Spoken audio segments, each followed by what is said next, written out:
Cheese make lousy parachutes.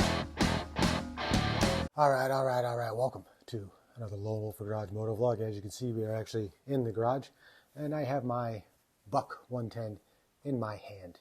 And I've had some inquiries about how the Nite Ize HipCLip has been holding up. And I have to say that it's still going strong. It's been a year and 9 months since I posted that first video. Honestly, for the price and for my needs, it has exceeded my expectations. It definitely is showing a bit of age, so it kind of goes back and forth. However, it still holds just fine.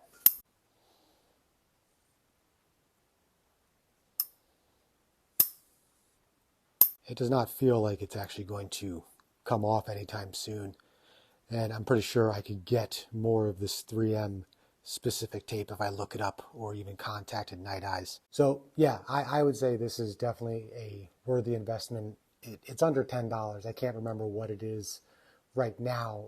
I want to say I paid like $7 or $8 for it.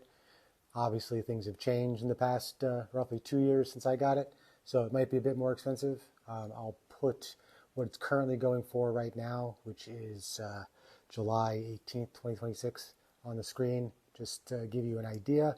And I will try to include a link down below as long as it is active on Amazon. If not, you can go to the Nite Ize site and see if they can get it there if Amazon doesn't have it. Amazon has been not what you would call reliable lately for a lot of things.